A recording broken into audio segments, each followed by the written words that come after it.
Hello, everyone. Welcome to Adventures in Lollygagging. I am Steven. I'll be your balladeer tonight.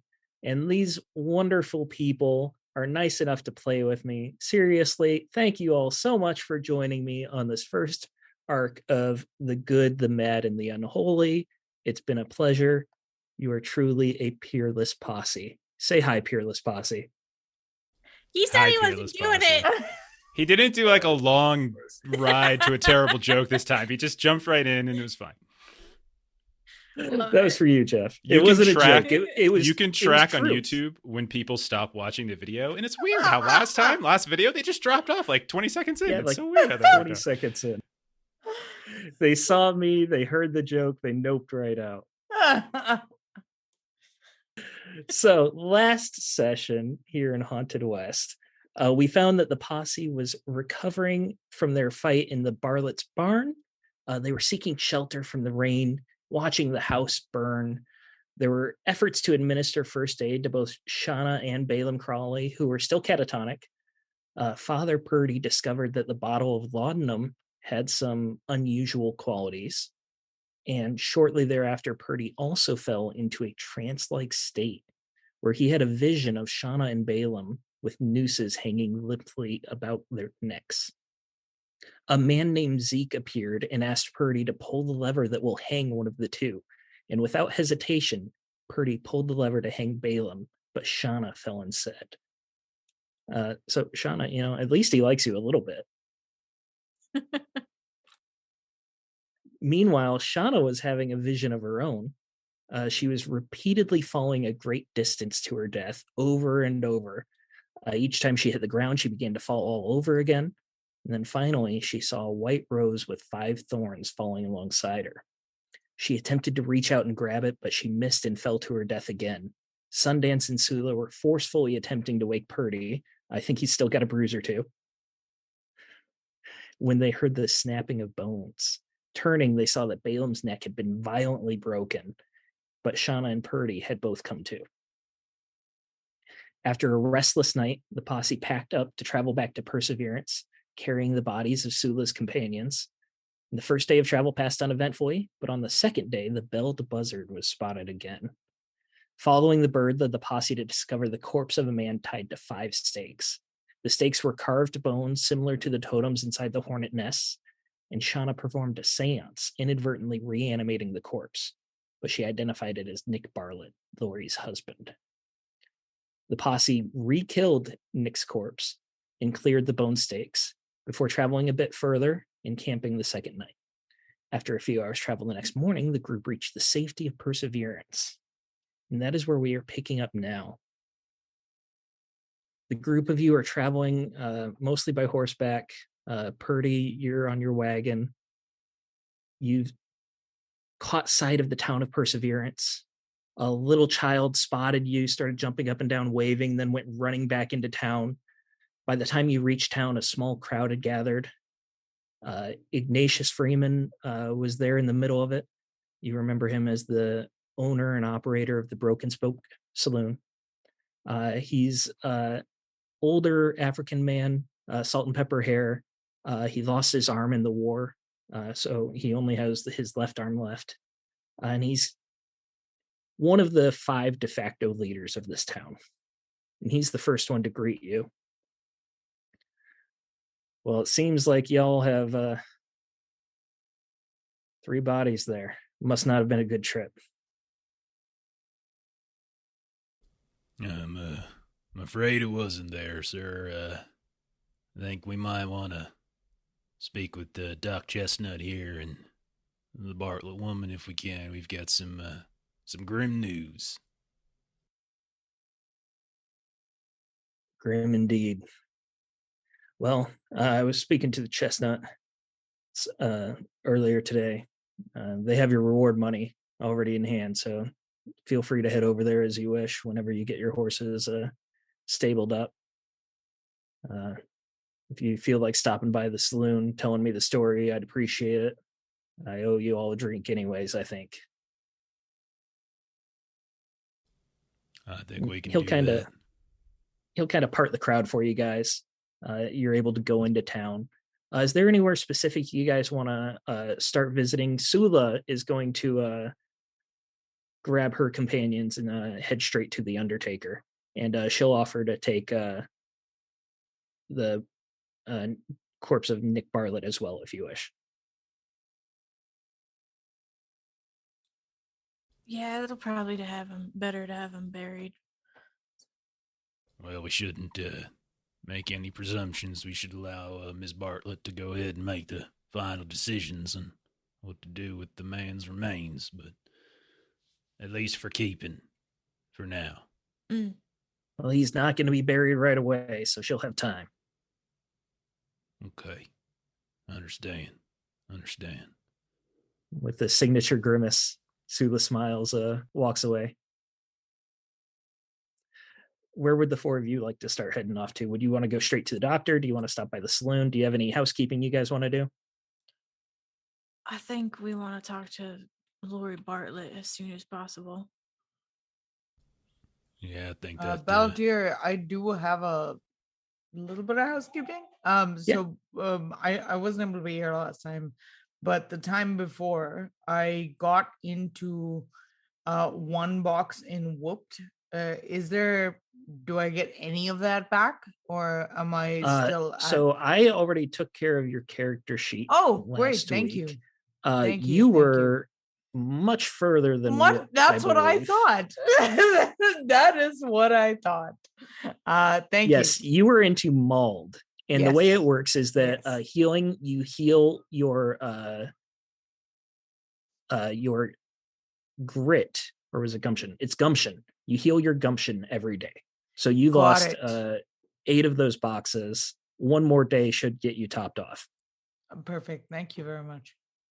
And remember that all your checks will have that minus 5% for being whooped. Got it. Thank you. All right. So you guys start heading towards the doctor's office. It's actually fairly close by. It's towards the outskirts of town. It's not in the town center. It's a combination of it's basically Dr. Chestnut's home. On the ground floor, she has like an operating table and a little exam room. You walk in right away. It's free for people to come in and out. And you'll see in her little desk area where like a living room would be, she has it set up to be a sort of office. And she's actually sit down there right now working on some papers. It's a very standard room. There is a big cabinet behind her that has glass doors. You can see that there's all sorts of medications in there. She does keep that with a small lock. Nothing major, but enough that no one's going to walk in and just grab something. She is a woman probably in her mid-50s. African woman. Her hair still has most of its color, but you see a little bit of gray coming in. Seems relatively fit. She looks up. Well, I remember you from the other day. What news of Lori's husband and brother? Well, I'm afraid to say the news is not good. Is Miss Bartlett in any condition to receive visitors? Well, that has a complicated answer. She can receive visitors, but about 2.5 days ago, she fell into, I don't know, a coma of sorts. It's very strange. She was very dehydrated, but she was conscious. She was speaking. We were giving her food. We were giving her water. She seemed to be making a full recovery rather quickly. And then one night she fell asleep and didn't wake up. I've tried to determine if there's any sort of head trauma. As far as I can tell, she was in perfect condition. Do you know the precise night that she stopped being able to communicate? Yes. Just let me check my notes here. And she flips through some papers. And I'm just looking to see if it aligns with like when her brother died or anything like that. Yeah. It Or her absolutely husband. does. It was the night that you guys burned her house down. Ooh. I don't like the way you phrase that, but I understand. Technically, you are correct, but there was an implication to how you said a tone, one might say. That was the balladeer. Mm-hmm. Well, I'm afraid to say both her brother and her husband are passed. Yeah, we were able to bring. Oh no. Yes, it was a quite grisly affair, I'm afraid. The homestead was well, it was site to some sort of witchcraft, and hard to say the nature of exactly yet, but you can tell that she immediately gives you a look and seems very doubtful when she hears the word witchcraft.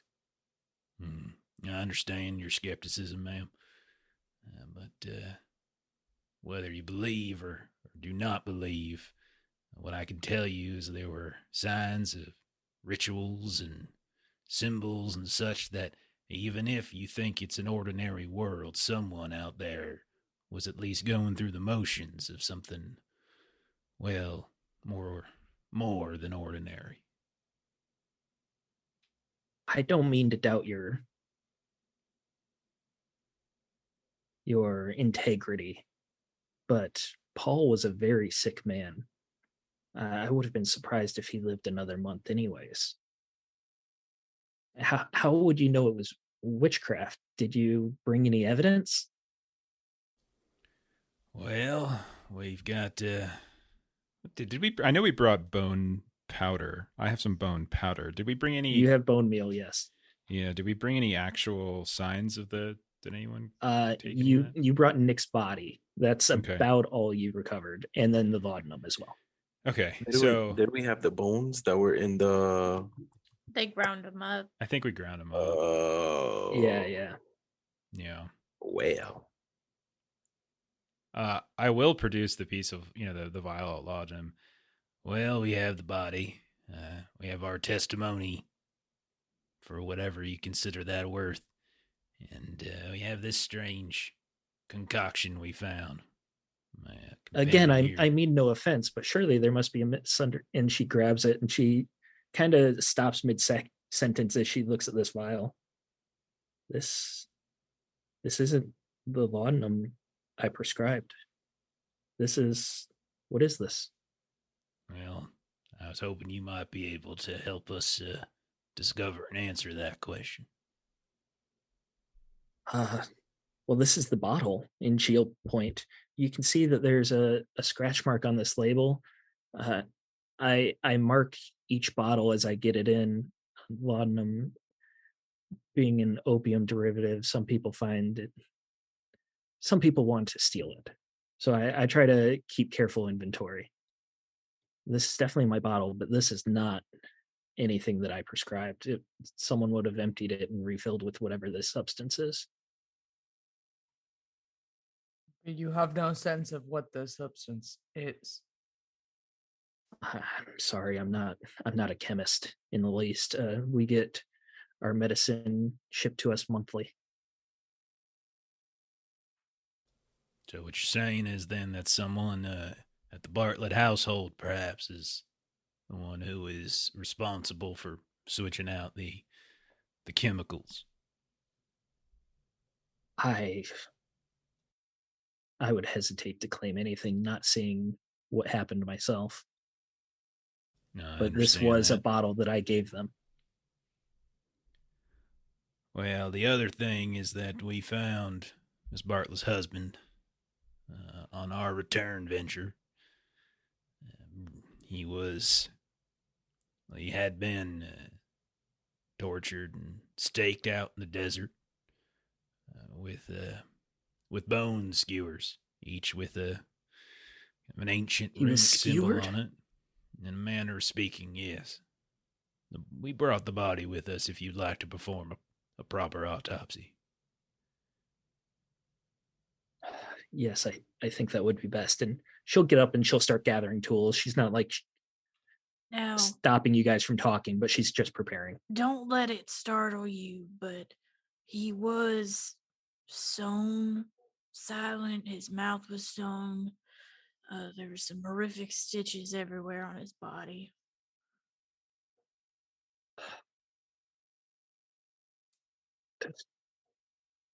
Do you know who would have done it? Was there any sign? It's ritualistic to the same that was at the Bartlett's home. We ground the bones up to neutralize the demonic energy that was within them. But that's what happens. Right. Well, we'll definitely I'll do an As autopsy Purdy's as tugging best I on can. Shauna's ponytail, shut up. Just be careful how far down the rabbit hole you chase your description there. She is a woman of science here. I don't think we're going to win her over with our talks of demonology. Again, I don't doubt your integrity. This is a lot to take in. I'll perform the autopsy and I'll call the town council and we'll have a meeting tonight. Would you all be willing to speak at the council? Firsthand experiences would be very welcome. Yeah.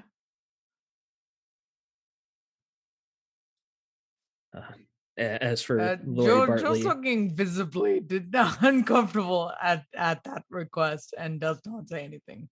But she's not good at hiding her expression. Joe, She'll just be behind us in the background. Yeah, basically. Yep. Will That's what you happened. speak to the town council? Joe, you would also know Josephine Washington is part of the town council as well. An opportunity to speak to a group of people. Birdie's in. He's gonna have some. As for, I checked on her this morning. If you wish to check on her again, she's at the hotel just down the street. It's 6 lots down on the south side of the street. Just tell Virgil that I said it was okay. Virgil. Okay, we will. Thank you very much, Doctor. Is there anything else you guys would like for? Uh-oh. I don't know what all. Let's see. I know we want to do. We got to give the mayor or whatever, Ignatius, a rundown of everything. We need to see Ms. Bartlett at the hotel. Definitely want to touch back again with the doctor after she performs an autopsy. And I don't know what else y'all want to do. We definitely need to meet with Lori and then the bar guy, right? Yeah. And 2 separate places, I think, right? Because the saloon wasn't part of the hotel. I think they were 2 separate places. Correct. 2 separate places. Joe would like to have a discussion with the rest of the group on the way out, if that's all right. Right. Yeah. The doctor won't let you stay in the house as she leaves. But she'll lock the door and you guys have the porch and the street to yourselves. There's passerbyers, there's people coming and going, but you're on towards the edge of town. There's not a ton of traffic. It doesn't seem like you're going to be overheard by anyone. Okay, great. So Joe kind of drops her voice and says to the group, I thought perhaps there was something evil with the house, and after we destroyed the house, and that evil might stop, but it seems to be following this family. Purdy will make a kind of a bit of a face.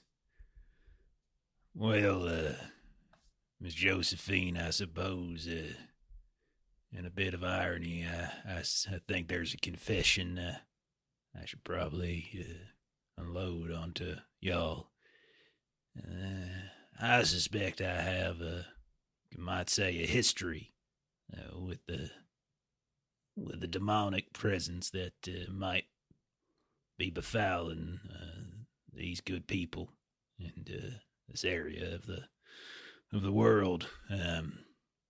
The details of which it's a long story, but suffice to say, I believe that the evils are not localized just to the house.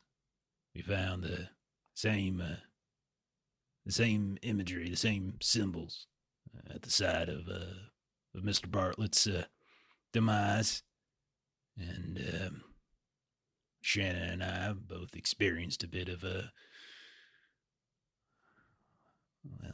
I wouldn't say out of body experience, but possession might also be an overstatement.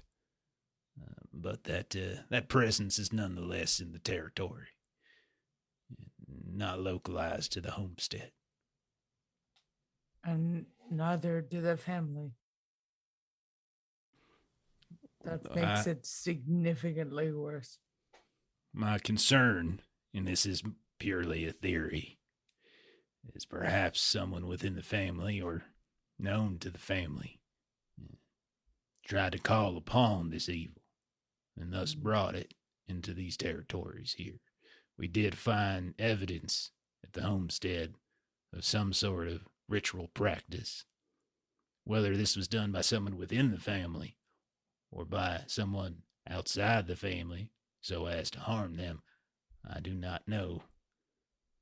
But clearly, this evil was brought here for reasons I suppose are more complicated, motivations of which have yet to been fully revealed. These are not matters I'm well versed in. The spirits of that I know are they're forces of good and evil. They are not good and evil themselves. I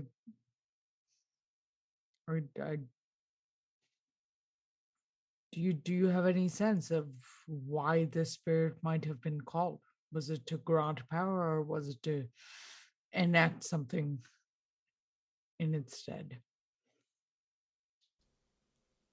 Well, the particular entity that we are currently involved in is not one who necessarily has, shall we say, positive impact on people's lives.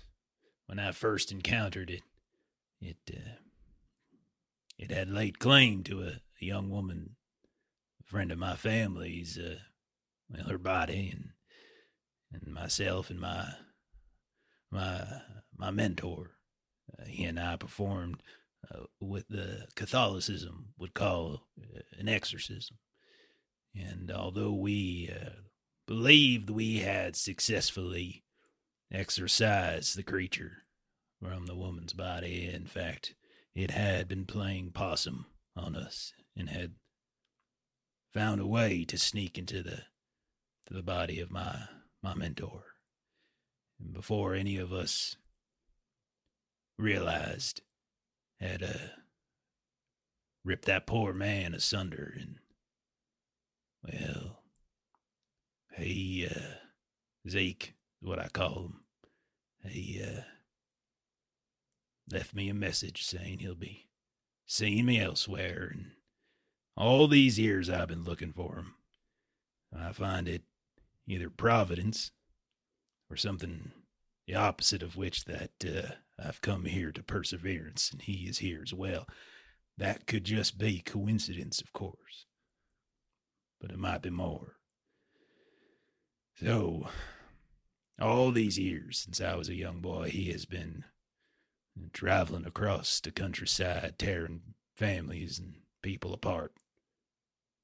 And he has chosen perseverance as his most recent locale.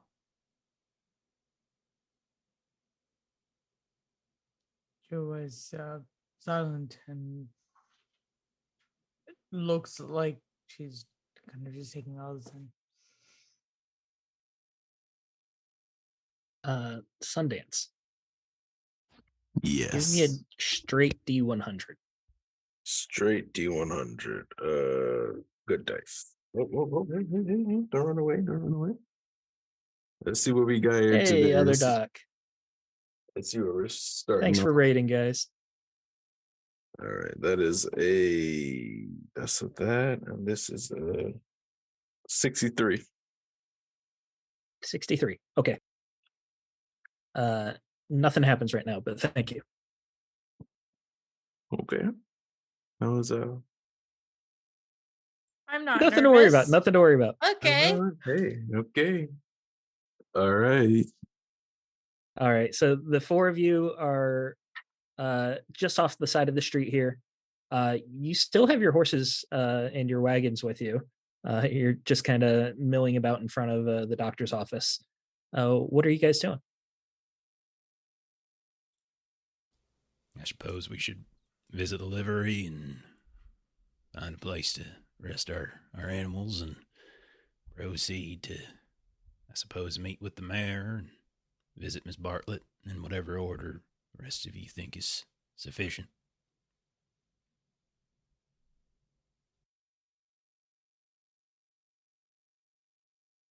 So this is where Maitre is going to follow the rest of the players' lead because I wasn't here last time, so happy to do things in whatever order. No, you're fine. You're fine.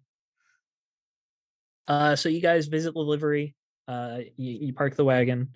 Don't worry about cost. You all can afford it. And then you start headed towards the boarding house, you said? Do we want to go meet with Mr. Ignatius, or do we want to visit Miss Bartlett? Well, I mean, if we're concerned that someone in the family might have possibly cast something, she could be a threat to the town. It is fairly suspicious, don't you think, that her brother, his life ceases, and so does her cognitive, or at least conscious functioning. Yeah. And the fact that she was coated in blood but wasn't injured. I must say, I am somewhat suspicious that she might have been sent, not so much to retrieve help for her family, but perhaps to lure others. Could be. Sounds like we need to go speak with Bartlett. You should certainly inquire as to her state now that we've returned. Gotta find the voice again. Yeah, I do agree. All right. So the posse begins walking through town. It's midday right now, noon. So there's a lot of activity, going to a couple cafes and saloons here and there for food. For the most part, people are off the streets. It's getting hot out. So people are trying to stay indoors. There's always business happening, and you're going further into the center of the town. So that's where most of the hustle and bustle is. You're passing a lot of wooden buildings that are newly erected, a lot of lots that have tents on them waiting for buildings to be set up, and a lot of buildings that are halfway through, like they have the frames up. There's a lot of timber nearby. People are working. You hear the sounds of hammers. It's definitely an up and coming town. You make your way to the Mccully brothers boarding house. Any of you who have been in town for a little bit longer than a few days have probably heard of this. It's one of 3 hotels in town. It's run by Virgil and Vern. Go inside. You see that there's a little cafe on the bottom floor, and then there are stairs on both sides of this area that go up to a second floor and lead to multiple rooms that are often rented out for months at a time. It's kind of like a temporary housing situation for a lot of people. You get to town, you don't have a house yet, so you just rent out a room. Virgil's there. He's a mid-30s white man. He's currently serving lunch to various customers. You see him with a a lot of trays, probably too many that he can actually hold, and he's dropping one down before another. He looks at you over his shoulder. Yeah, I'll be right with you. Feel free to sit anywhere. Oh, well, we're not here to eat. We're here to visit Miss Lori Bartlett. Miss Bartlett, We have you talked to the doctor? You should talk to the doctor. Yeah, we have permission from the doctor. She told us to let you know. Virgil, right? Yeah, I'm Virgil. That's my brother Vern over there. And he nods his head to a 30-year-old Hispanic man off in the corner. He's taking someone's order right now. They're just sipping on some tea. Yeah, well, if you hold on one second, and he sets down a couple plates. He brushes his hands off, comes over. All right, are you sure the doctor said it's okay? Yeah, we were the ones who went back down to her homestead to see to the rest of her family. Oh, that was E04. What was it Yeah. like? Are they okay? We'd prefer to tell her first before rumors start to go around town. Not bad, huh? All right. Yeah. And he starts fumbling through his pockets for some keys. Yeah, just follow me. And he rushes up the stairs. He skips a couple steps just to try and go up as fast as possible so he can get back to the lunch rush. He goes to one of the middle rooms, unlocks it. Yeah, when you're done, just make sure I see you so that I can come up here and lock it for her privacy. We'll do. We'll wave on our way out. All right. There's a drawstring by the bed that takes us to a bell in the kitchen. If you need anything, just pull on that. Perfect. Thank you. All right. And he just runs back down the stairs. You open up the door. You see a very small hotel room. It's got a double bed in the middle. It's got a little dresser with a mirror on top of it, a basin for washing, chair for sitting, just the bare essentials. It's about 10 feet by 10 feet, not a very big room, especially as the four of you shuffle in there. Lying on the bed, you see Lori Bartlett. This is your first time seeing her not covered in blood. You can see it's the same general face structure. She looks as if she's withering away. She's severely emaciated right now, just skin and bones, and it's pulled taut. But she is just lying there, seems somewhat peaceful. Well, dear, I believe Purdy was attending to her when we first encountered her, and she came into the. Did I feel a woman of this scrawniness? Like, did she feel as though No, she seemed, she was very dehydrated when you saw her, Right. but she was a much more healthy body weight. So this has been a very precipitous decline over the past few days. Yes, especially when you consider that Dr. Chestnut said that she was eating for a couple days after she arrived. This has happened very quickly. Friends, this might just be an old man's suspicion, but we all take a moment to just search the space. Any signs of those runic carvings under the bed, hidden in her things or clothes, anything on her person, if one of the ladies wouldn't mind. Yeah, Shauna will check her body. So will Joe. Okay, so let's pair off then. We'll take 2 investigation or observation. I'm sorry, observation or what's the other one? Deduction, is it? Yeah, I'll take observation or deduction from 2 of you. Purdy or Sundance, you can be the ones to roll, and then Joe and Ash and Shauna, since you're teaming up, one of you rolls. Whoever rolls gets a 20% from the other one helping. Oh, Go and ahead, remember, Shauna. we have one audience jack as well. Amazing. Yes. Go ahead, Shauna. Why don't you? Yeah, I was like, I think You wanna take it, Birdie? Sure, I'm If I'll take it if you want me to. I don't know. from a mathematical perspective, it's one of my better abilities. Yeah, you go ahead. I'm probably not gonna roll good anyway. Oh So, yeah, that's true. No. These dice are cursed. I switch I've them every week. been rolling real good this game. Have I you? switch them every week. Oh man. I got a 25 over 96. Nice. All right. So take some jacks for that. You're maxed out with that. You got 6 jacks there. Nice. That's amazing. Purdy, how are you looking? I'm just shaking my head because I got a 007. I got a 7 under 87. All right. So you're maxed out with jacks too. You guys are doing fantastic. I Nice. feel guilty when I get this. Just feel guilty. So one of us should roll well. So Purdy and Shauna, you two are both kind of in tune with the Weird. more esoteric. Yes, the weird.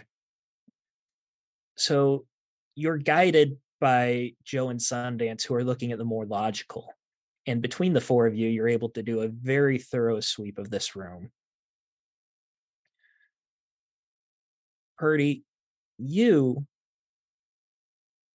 kind of find yourself falling into a little bit of a meditative state. You're searching every nook and cranny, looking behind the dresser, looking under the chair, looking at the floorboards. And as you start meditating, you can almost hear the heartbeat of Lori. It's still going strong, despite her condition right now. For some reason, it almost becomes overpowering in your mind, that sound. But you're able to fight through it. You don't find any sort of occult symbols or anything like that, but there is a sense that something's happening. Shauna, you're being very discreet. You're checking her body, checking what few personal items she was given by the doctor to have on hand. She's just got a change of clothes here and there. That's it. And the clothes that she wrote in on are not here whatsoever. You're looking through the mattress. You're checking her skin for any sort of identifying marks. Not seeing anything. But you do hear like a chittering, like a scritching on wood. And you can just faintly hear drawn breathing. And you think for a second that it's Lori that you hear. You put your hand just under her nose to feel the breath, and it just doesn't time right. Like her breaths are not coming in and out at the same time that you're hearing this. Okay. So her things that she came in here with, they're not here. I guess we probably should have asked the doctor what she did with them. And she turns to Purdy. I mean, did you hear that breathing? Purdy's got his eyes closed. Purdy's got his hands out, his book in his hand, gripped tightly so the knuckles are white. And he just says, Shanna, I hear the sound of a heartbeat, and I feel a presence here, and I do not think it is one that means us well. Whatever befell the homestead, at least some of that presence is here. We are not out of the proverbial woods yet. Balladeer, is the breathing similar to what Shauna heard of the brother before she went into like a fugue? Good question. What you heard before was definitely from her brother Paul. Was definitely the drawn breathing of a sick person. This breathing is soft and muffled, but it doesn't have any of that like labored feeling to it. It Okay. doesn't feel like they're struggling for air. It does sound like there's multiple obstacles maybe between you and it, so it's just so muffled. Got it. It Yeah. I have like an expertise or sundry where I know what threats a local community faces, both mundane and, if known and named, the weird. Um, would Zeke apply here? uh possibly. Which is that under? Which propensity? I'm It pretty should sure be that's under in my parentheses. resolute. I can also tell if something unnatural is in the area. So Yes. We'll start with Shauna. Let me open your character sheet so I can see this. Yeah, it's just under my notes and description for my expertise and sundries.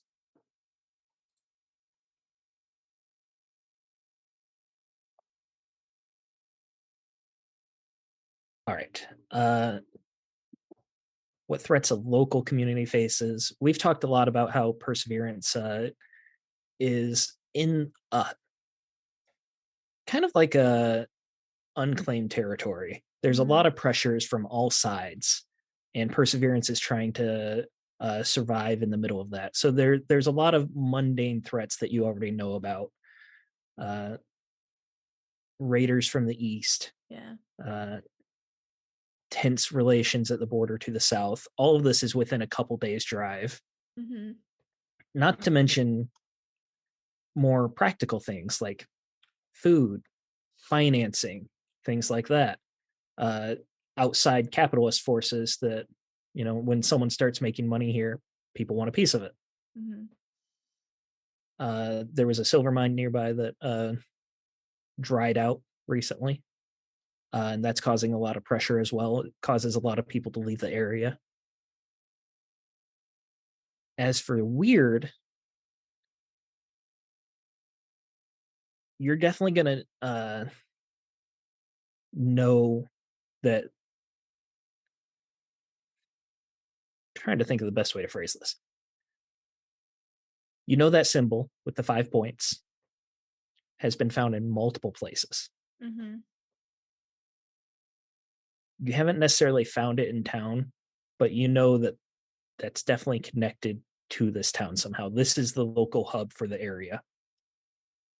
Okay. So whoever was using that symbol at the Bartlett's house, out in the desert on Nick, they're most likely have been through town a couple times, if not much more frequently than that. There's a chance that they could be based out of this town. Ooh, okay. Sid, you can detect when things are unnatural nearby.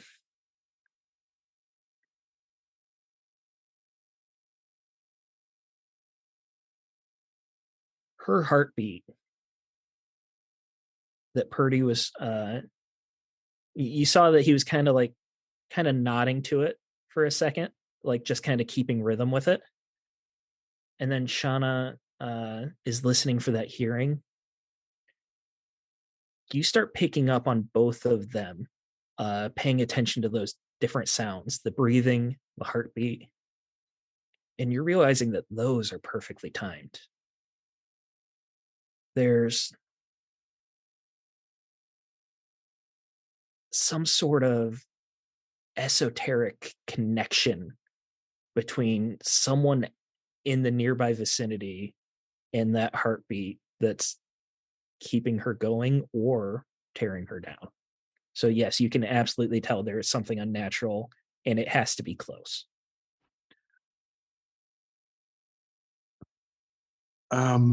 Usually not one for the supernatural, I suppose, but I do sense there's something in this area that's not normal, not natural, not supposed to be here. Somewhere close. And I look around the room. Is there a door or like a closet or something else in this room? There's a closet, but it's not like a closet that's like a separate room. It's a closet that's like just a large dresser that you open it up and you can hang things inside. It's a piece of furniture. Is it open? Purdy would have gone through it when he Okay. was, or you and Purdy would have both gone through it because you were both checking the room. So you would have looked through. There would have been like 2 nightgowns in there, and that would have been the majority of Lori's personal items here. The other way in and out of this room is just the window. You are on the second floor, and it's not like you're just 10 feet up. That lower floor is like 15 feet tall. So jumping out of this window, you'd be falling 20 feet to the ground. All right. And remind me once more, did Shauna and Purdy say anything about what they were listening for, what they heard, or the timings were off? They wouldn't have had the same link up between each other. No. Like Purdy wouldn't have heard the breathing. Yeah, if they mention what they were listening or hearing, if they mentioned. Shauna would have mentioned it. And did Purdy? Purdy mention? I would have probably been sort of in my meditative state, like speaking it out loud, heartbeats. So yes, there's something unnatural in the area. Purdy's listening for Lori's heartbeats, and Shauna is hearing breathing, and this it seems like scratching on the wall. Scratching on the wall. I start looking around. It seems like they're 2 separate entities, but they're in sync somehow. And I look under the bed. Yeah, you guys have looked under the bed. It's empty under there. There's not even like boxes for storage or anything like that. You don't see any sort of symbols under there or anything like that. You think Virgil will let us check the other rooms? Which wall was it that you heard the scritching from? She was closest to the bed. So if it was a wall, it would have been the one on that side, like which would have led to the corner of the boarding house. There's a room in the corner there. I think we should check out that other room. I agree. With expediency, best to ask forgiveness than permission in this case. Agreed. Who knows how to pick locks? What skill would that be? Probably ledger domain. Nope. I take that back. It would be lock picking. Oh, they do have lock picking. I don't know. I think your first one was more accurate. Yeah, where is lockpick? Oh, there it is. Technology. That's here. I do have craft, but I don't have that. If any of you have ledger domain, I'll let you take it at half of your rank. How about that? Can anyone just knock the door down? I would do it as an I old can man, definitely try to knock the door me. down. I could. I could very definitely try and knock the door down. I mean, we should try and do it kind of quietly, maybe. Yeah, it'll make a lot of noise if I do it my way. Okay, Purdy's gonna go downstairs and see if he can talk Virgil into letting us in while you all mess around with lockpicking. Frame of reference, when you go out of this room, there is a balcony that overlooks the little cafe below. So you're not necessarily going to be like out of sight, but if you were quick about breaking a door down or something, you absolutely could. Purdy, you go down. What are you saying to Virgil? I'm gonna say, sir, we need your help. Mrs. Bartlett's fate is in your hands. I know that. And can I get a sense, by the way, because my guy, one of my expertises is I can identify true believers and those doubting their faith. Is this guy a true believer? High or low? I always go high. He is not a true believer. You get the sense that he goes through the motions, but he doesn't have any sort of faith that he follows. Okay. I'll say to him, there are many strange things in this world, and many of them are unexplainable. I don't suggest to you that I have all the answers. But what I can tell you right now, good sir, is that the good lady, Miss Bartlett, is in need of some help. We believe that there might be something in the adjoining room that is causing an undue amount of noise, and it seems to be perhaps disrupting some of her ability to rest. Now, I am not just a man of faith, but I am a man of medicine and science, and I could very much use your assistance here in the manor. Yeah, you caught him as he was halfway going out to a customer to refill some coffee, and he's like in that like halfway like taking a step as you're saying this, and he's like, okay, he's being noisy. Yes. I'll go up and talk to him. I would like, if it's okay with you, to accompany and speak with the gentleman myself. I don't know about that. Give me a persuasion of some sort. Convince would probably be what it is. Let's see what I got. Can I do logic or expression? Expression is body language, so I'll allow that. We're not going to go logic on this one, I don't think. Okay. I shall go ahead and burn 2 of my jacks that I had earned. And I'll roll. Oh my God, I just rolled another 007. What the hell's going on tonight? All right, James Bond. What the hell, man? That's literally, I just rolled the same thing. 007. What is that? 100 times 100, 1 in 1,000 chance of doing it? It's a Norse Foundry for all your dice. 1 in needs. 10,000. Amazing. I don't know. I'm not good at math. Okay, so that's a pass. He's definitely taken aback by this. And it's definitely not good concierge service to allow another, not even customer, another person to come open a door and kind of berate someone for being loud. But he can tell that you're sincere about it, that you're just genuinely worried, that you're not necessarily being antagonistic. So you can kind of see, like, against his better judgment, he'll go along with it. All right, I guess you can. And he'll pour the person the coffee, set down the jug, start fumbling with keys again, and jump up the stairs again. You being an older man, you're a few steps behind, but you'll catch up. The rest of you, are you still hanging out in Lori's room? If it doesn't seem like it would make too much noise, I'd like to put my shoulder into it and try and, like, after, of course, trying the door and making sure it is locked. And if it is locked, then I'll put my shoulder into it. Give me. Oh, so you're not even waiting on Purdy. You're just trying to get in the room. I'd like to stand between the room and stairs as a sort of a lookout. I mean, I've been rolling so well. What could go wrong? Okay. Give me a No, stealth you know check. what? No. I Pretty's doing like a whole thing. Like, it feels super douchey to be like, fuck you.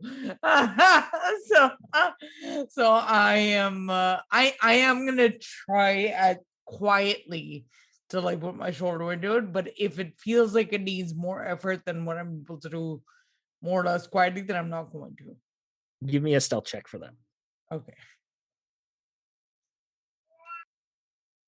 Sorry, my cat's losing her shit. And despite what she thinks, I might roll well. Let's see. I did not. That's a 59 over a 21. You had a 21 in stealth, but you still tried it. I love it. So you kind of jiggle the handle, and it's loose, and it makes a metallic sound.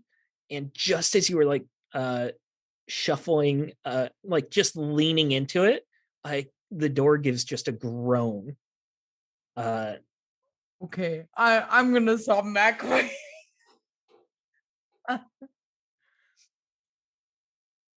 Shauna, what were you doing? Sundance, you said you were kind of like watching. You're going to be able to see Purdy is getting Virgil to come up relatively quick. It didn't take Purdy that long.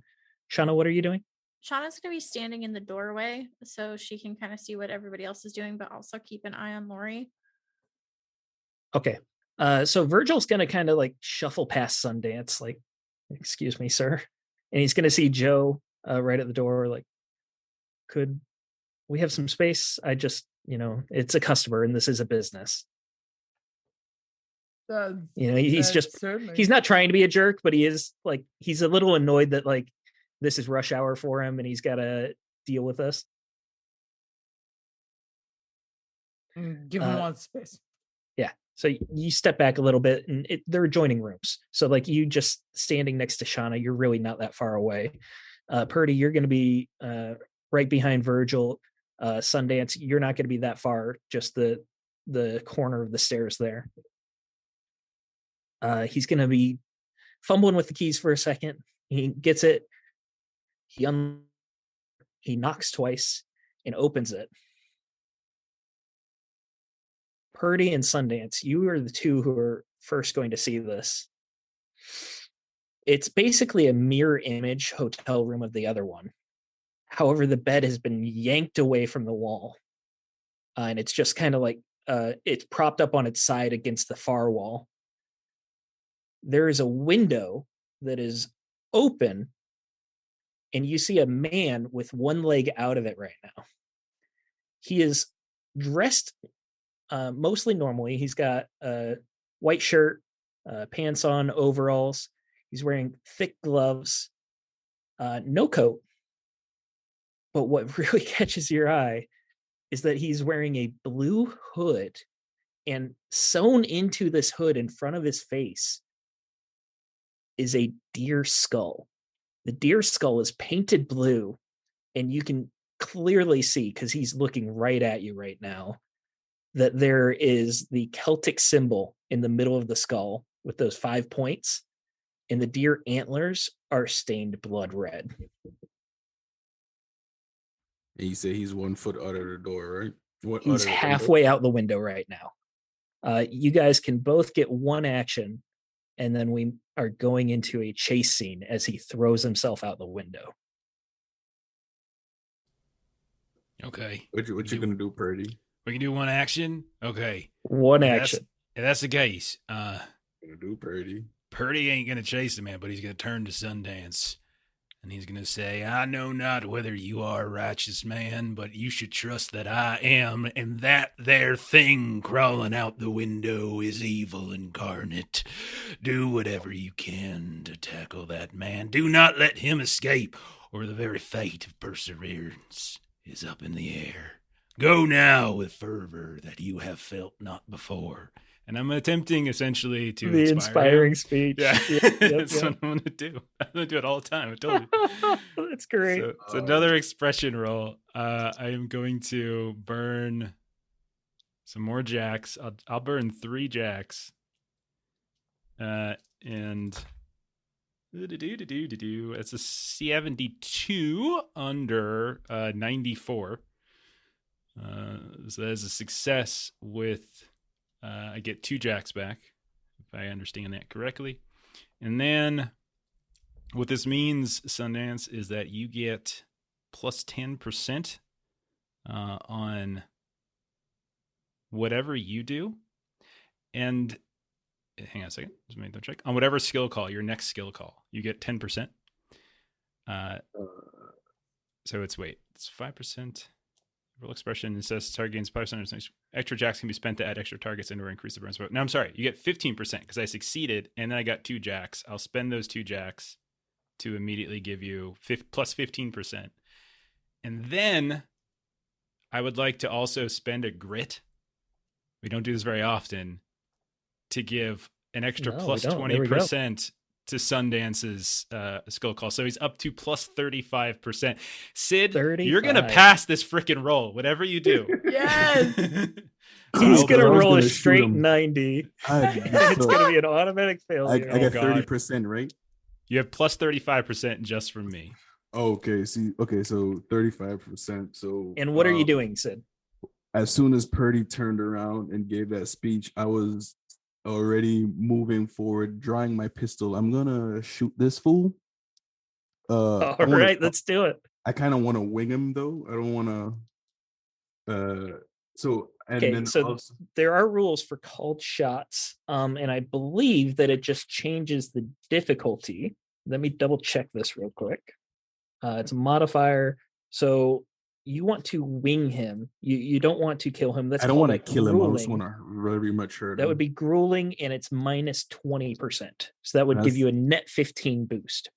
And we do have audience jacks. If you want to use an audience jack, you can. Okay, so with that 35%, I had 101 for short arms. So that's minus 20.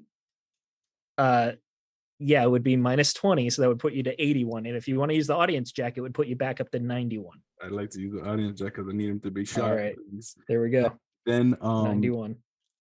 So would that be the full action? Me shooting this guy? That would be a primary action. So you'd still be able to like move across the room. Okay, so I wouldn't be able to like yell, try to. You could absolutely yell while you're doing this. 100%. Okay, cool. Because I'm moving forward. Let's see what I got. Moving forward, I take the shot. I get that's a 1, and this is a. Is it a 1? Is it an 11? I got a 91. 91. That's just what you needed, though. Holy crap, man. Oh my did it. goodness. I think we know who's cursed. Holy crap. Holy shit. Oh. I promise I What change the- my dice every week. So I got a 91. And I wanted to Oh man. would I be able to use where did the ARF command? Would I be able to use a command call to well, I don't know. I was just gonna yell at Joe. Circle around front as I fire off this shot to this dare-faced nerd. Yeah, roll your damage for the shot and then roll your command.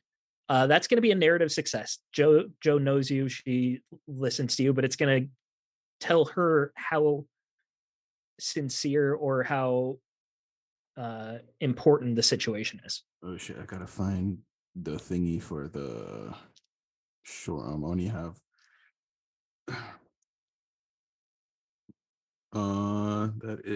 that's not that, that's this. Okay, so for that command, it is a golly, well, 45 out of 40. So that's that. And the gun was a Colt Lightning, right? It's a Colt, 38 Colt Lightning. That's So a that D6 is damage. D6. This. And that's 5 damage. 5.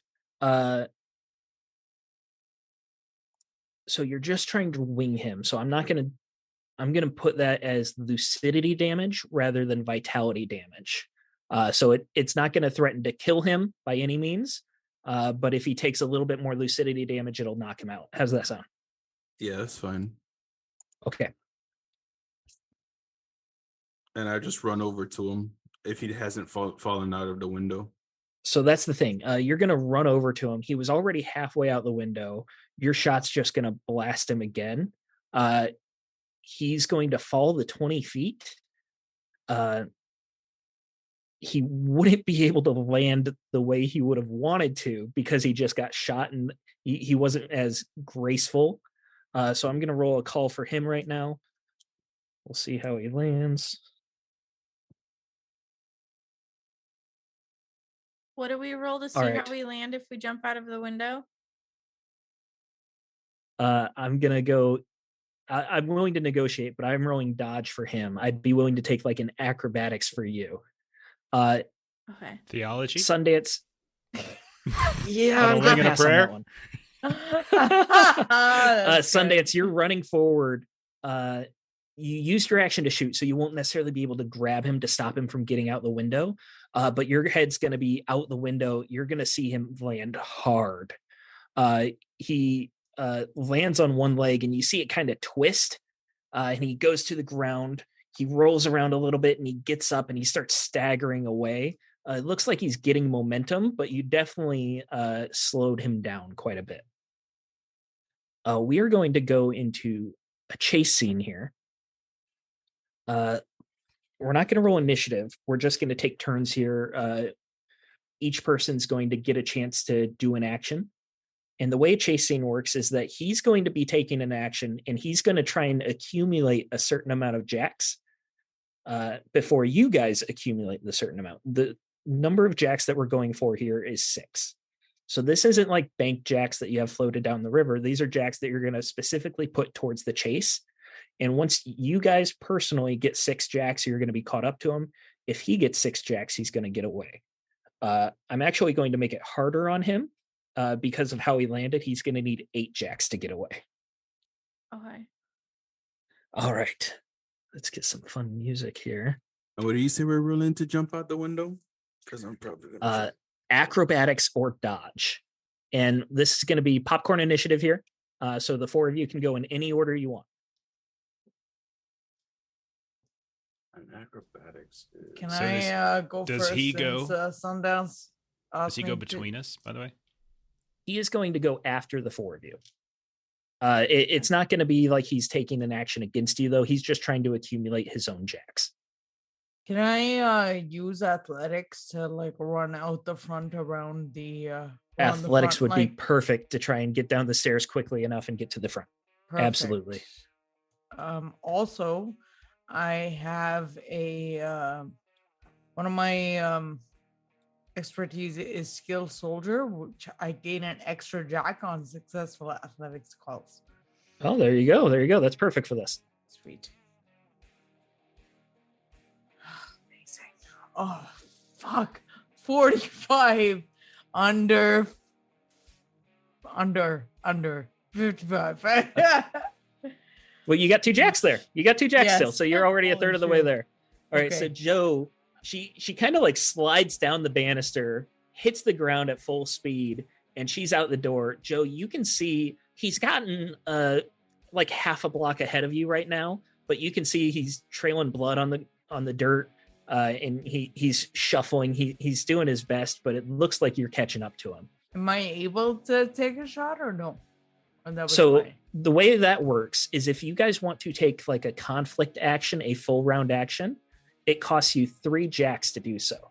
Okay. So you're going to have to spend 3 jacks to be able to take a shot. I'm going to say you can't do it now because of your athletics. Next time, if you wanted to take a shot at him, we'll just say that you need 7 jacks instead of 6 to catch up to him. Okay, thank you. So with popcorn initiative, then the next person I'm gonna call on is Well, Sundance? anyone who... This Sorry. is my version of popcorn initiative. I'm sorry. I'm so sorry. You're sorry. absolutely right. That's how popcorn initiative works. I just play weird. Anyone who has an idea of what they want to do can just call out and say, sorry. No, my fault. I should have No, asked. I Sorry. said it. It's good. Purdy's just gonna sermonize and encourage. So if you want him to go now, I might be able to give folks some. Yes, this will be Some the last time bonuses. you can inspire someone and they can still hear you. You know how loud Purdy can get. All right, I will shout out the window, and as far as I can anyone can hear, and I will say, "Good people of perseverance, there is a devil in your midst. There is a devil in the streets. There is a demon walking amongst you. Do not let that thing escape. Do not let that thing harm another one of your good people. Aid us now, and freedom and decency will be yours tomorrow." So I'm going to do another expression. Virgil's heard- jaw drops as everyone in this cafe is just looking up at Purdy sermonizing from this balcony. Hell yeah. This is what gets Purdy off right here in this kind of shit. Are you kidding? That's why it gets so loud. Let's see. I needed a 84. I got a 56. So that is 2 more. That's 2 jacks. Which I'll spend immediately. I'll give 10% to Sundance and 5% to Sean. Okay. Because I have 15 Now, to disperse with. you're those not other keeping jacks. those jacks for yourself, which means that No, you still I'm need not. 6 That's to why I catch up. immediately switch them back down. Okay. Yeah. Okay. Fair. Yeah, I'm sitting All right, at so- 1 for myself. Remember that you guys got your percentages. Who's going next? Sundance or Shauna? Okay, I'm going. Okay, so I am going to. Shauna's gonna she witnessed Sundance run into the room. So she runs to the window, throws it up. The She same sees- room or in Lori's window? I'm in Lori's window. Okay. So I see him drop and fall, and Shauna's just like, oh shit. She throws her window up, and she's gonna like throw a leg over and see if there's something down below that she can like drop into. There's no balcony here. This is just a flat drop onto a boardwalk and then a dirt road. All right. Well, she's pretty resilient, so we're gonna try it. So All right, let's do it. how much can I spend of my? Of your personal jacks, you can spend as many as you want. It's only the audience jacks where you're limited.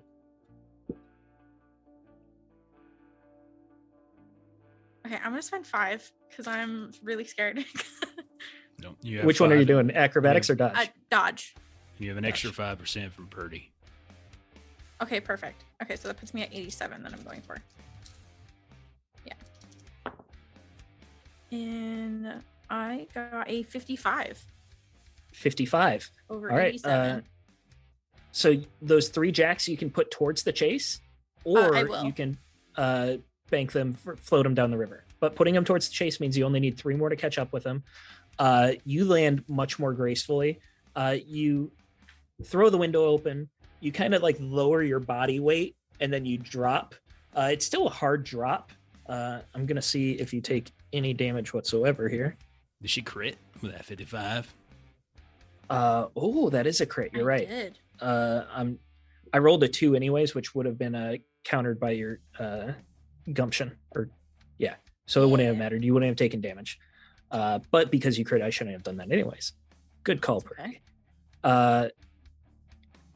So you lower your body weight, you hit the boardwalk, you spin around, you start running. You were just right next to Joe at this point. You saved a couple steps, but you are both catching up with this guy. Sundance, you ran into this room. You kind of like reached him as he was falling out the window. You're going to be the one who sees this the most. Out of the corner of your eye, you'll see that the wall connecting this room and Lori's room has tons and tons of runes carved into it, that same language from the bones, and a massive Celtic knot carved into the wall.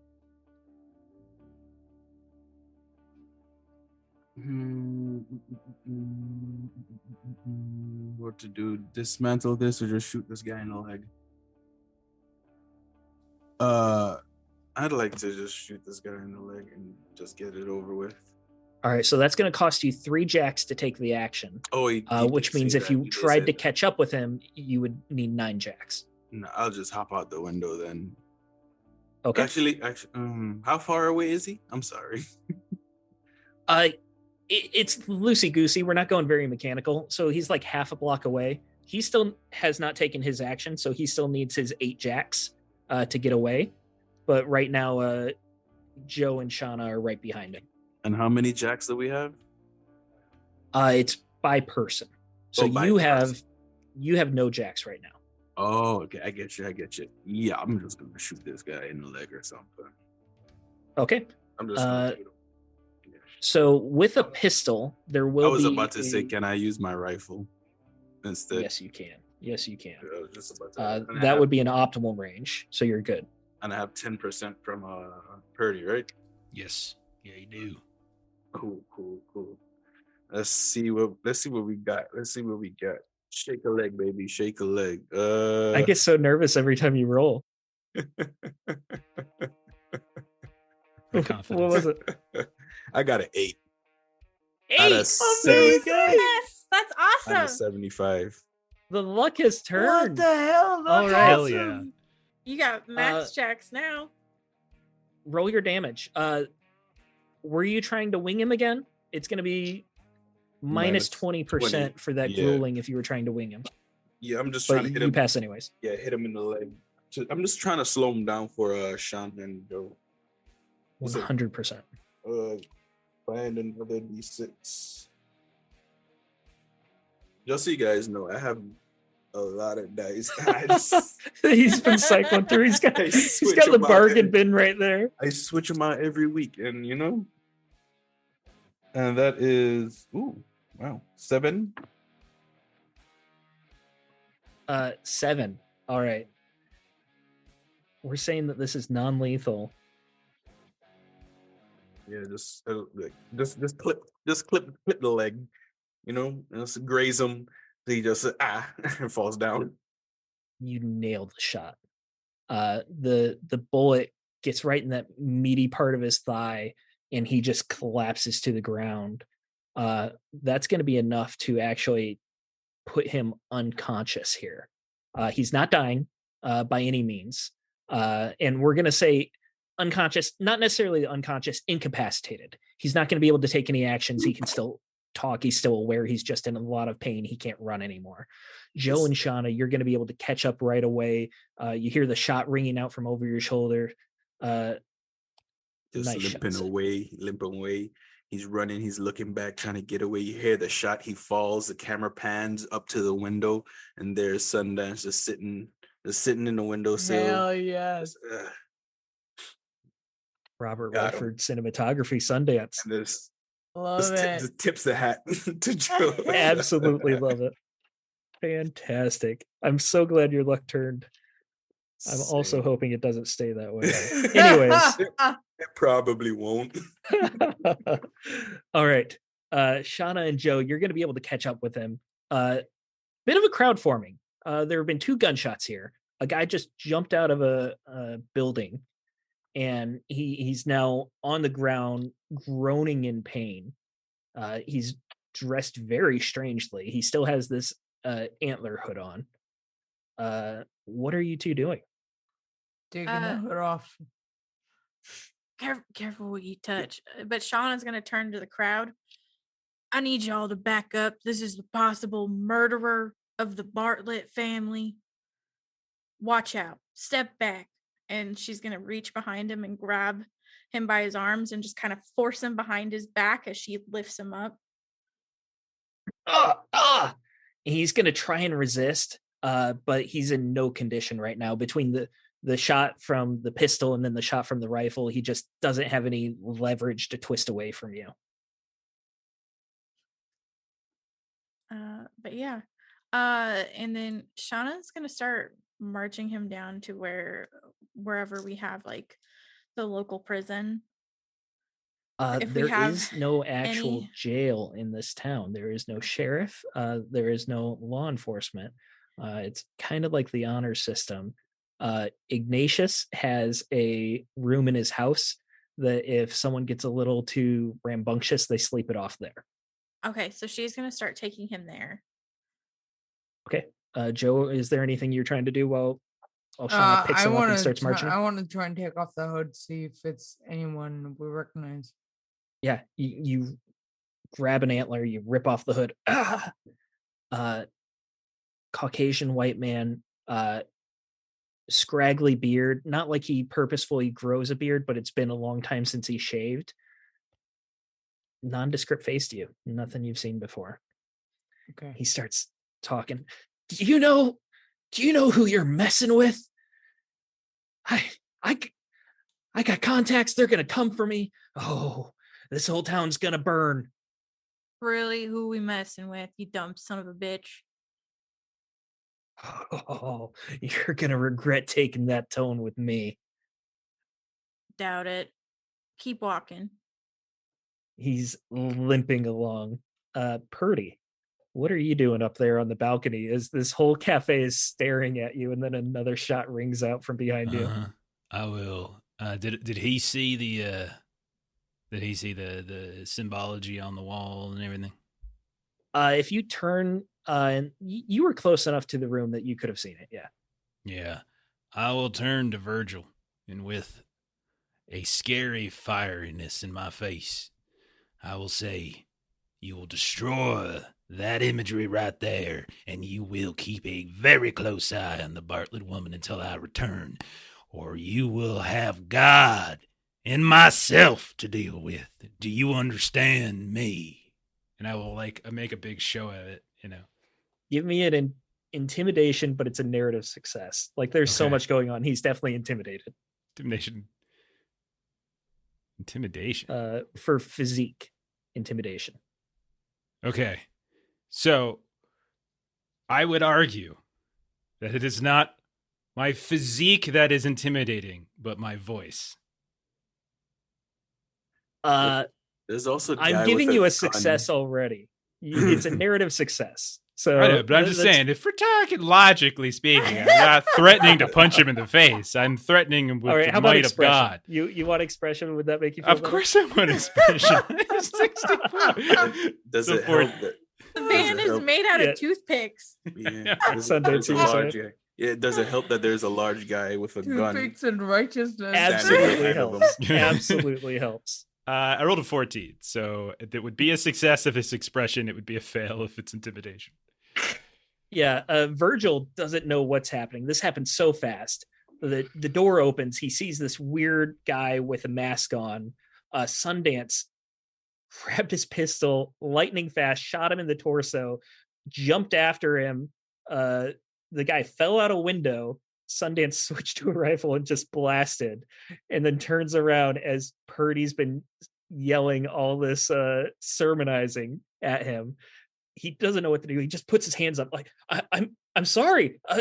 I'll take. I've never not taken care of her. She's safe here. I think. Yeah, absolutely, whatever you want. So he's going to scratch off the stuff, and then he's going to keep an eye on her. And if that's the case, You want me to scratch it? I'll scratch it off. She then I should will. def be dragged away from that wall. Just I think if we're scratching it off, I think that's what's giving its power. So I will. Then I will say, quickly shifting to a very kind of grandfatherly looking face. Bless you, my son. And I will go after them, and I'll run past him as fast as Purdy can run to try to catch up with Shauna and Joe. Sundance, you're in this scene too. Are you following Purdy? Are you gonna keep an eye out with your rifle? I don't. Well, the threat has been neutralized, so I think I'll just follow off with Purdy Okay. and just walk by. It's Virgil, right? The one we were talking to is Virgil. Yes. You just make sure you keep an eye on her and take good care, and just follow Purdy out. Absolutely, whatever you want. And he's like stunned. He still has his hands up as you like start walking down the steps casually. And he like just kind of starts looking around the room. Yeah, scratch it off. And he just like starts looking for some sort of metal object. The guy that jumped out the window left a knife at the floor. So he'll just grab that knife and just start scritching at it.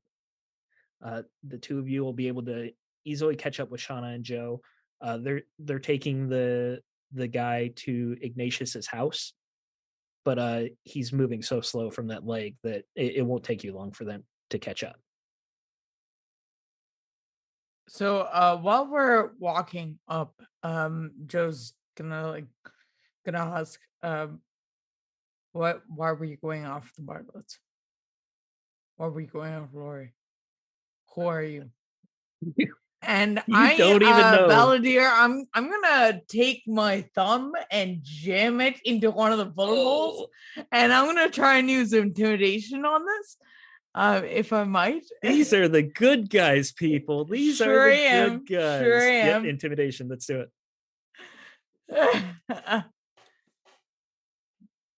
And I will not allow expression on this one. I don't want expression. I have nothing in expression. Pretend like I'm that's the a- one in control of this game. That's a 39 under a 58. 39. Yeah. You jam it. What? Stop it. Stop. You had no idea. He tries to like just summon whatever rage he has, but you can tell that there's like a faltering confidence right now. Are you following that up with another question?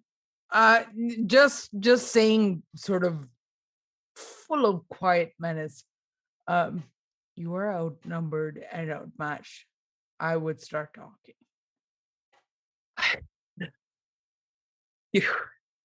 You don't even know this whole town's gonna. And he tries to summon that rage, and it just turns into fear.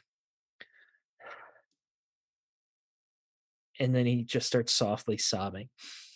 Just kill me. Please, just kill me. Do you really think that whatever is coming for you can do worse to you than I can? I know I Because can't. I promise you they cannot.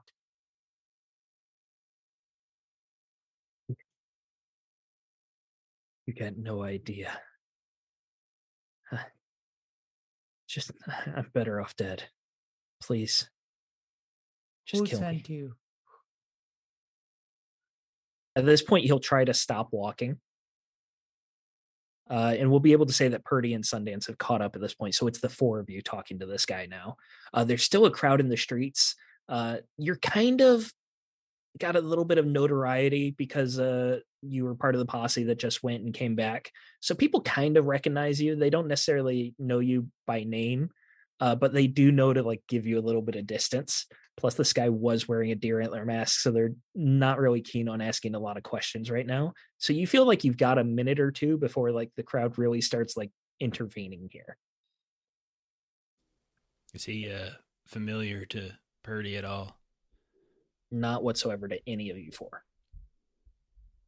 Just gonna say to them, like, he's asking to be killed. Tell us what you know, and we'll consider ending your suffering. Why don't we continue the questions away from the public prying eyes here? We don't want to exacerbate a panic. True. Keep walking. I really, please, kill me. Oh, don't worry. That's still on the table. And he's going to feebly lunge for a gun, probably from Joe because you're closest. I want a narrative success from both Shauna and Joe. You're both going to be able to keep him from going. He's in no condition to fight. So Shauna, I want some sort of like fisticuffs is what I want from you. And Joe, I want a dodge or a fisticuffs or melee to like push him away. Can I talk you into athletics? You can. It's a narrative success. Let's do it. Amazing. All right, cool. Do I 20 is what I'm going for, I guess? It's a narrative success. So you're going to succeed no matter what. This is just going to determine how the scene unfolds. Okay, so mine's a 23 under a 55. I got 3. A 3. Nice. And Nice. what'd you say yours was, Joe? 23 under 55. Under 35 or 55? 55, sorry. 55. No worries. I'm partially deaf. That's on me. Okay. So Shauna, you can feel his muscles tensing up as he like prepares to lash out. And you brace yourself. He doesn't even get a couple inches before you yank him back. And he like staggers onto that bad leg and it almost gives out, but you hold him up. Joe, you said you were using athletics, right? That's right. Sorry, I was being No, nothing to apologize for. So as Shauna pulls him out, you just go and you just kind of lunge and you hold him up and you pin his arms at the same time. And he just looks at you in the eye and you can just see fear. All right. I'll tell you, but can you kill me after? Yes. He doesn't necessarily seem more relieved by that, but you do like get a sense of calm coming over him.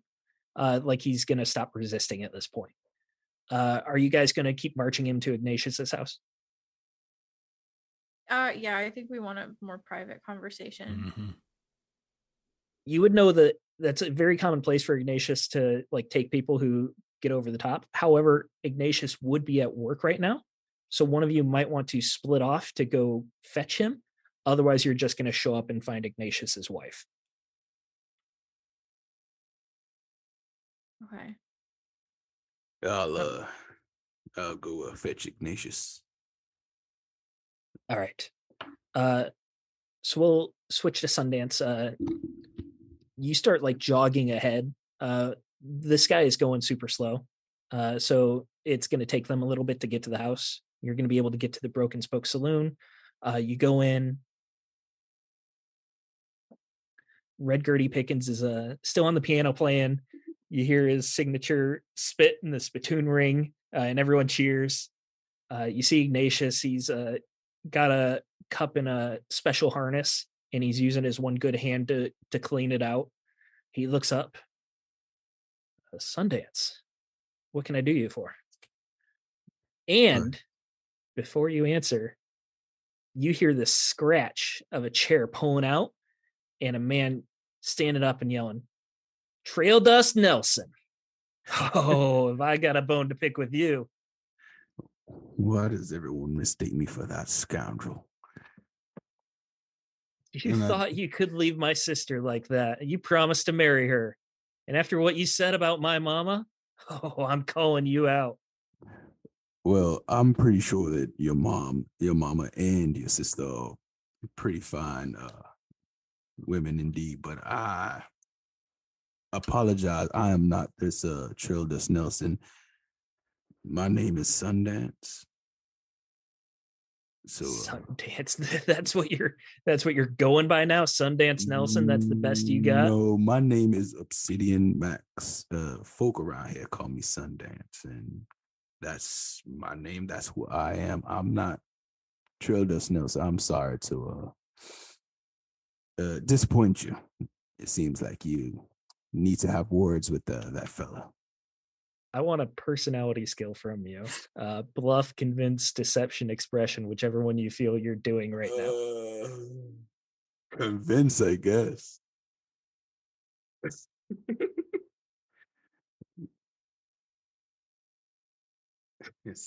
So the luck has turned. That's a 66 out of 40. I ain't buying it, you yellow belly. I'm calling you out. Yellow belly. Now, sir, good sir, I appreciate for you not to attack my character. I am indeed not this Trail Dust Nelson you speak of. Attack your character right as I gun you down. He flips his coat out, revealing a pistol. You see his hand hanging there. Nah. Ignatius at this point. Hey, not in here. You got to take it outside, guys. Make it a fair brawl. No weapons. I'd rather not take it outside. I have more pressing matters than oh no, you ain't weaseling out of this. Mistaken identity. Seems like I'll fight. Ignatius, we have someone that we need to have a talk with. Purdy and Shauna and Joe all went to your house with the fella. Can you do us a favor and meet him there?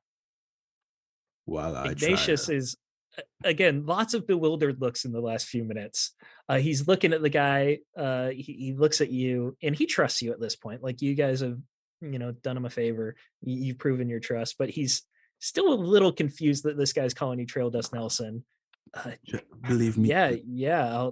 I'll go right now. Yeah, I'll clear this misunderstanding up, and I'll meet you. And as you say you'll clear this up, this guy comes from behind, grabs your shoulder, and yanks you around. I said I'm calling you out. You too cowardly to fight? I'm gonna just hit him. Give me a melee. So that's a no.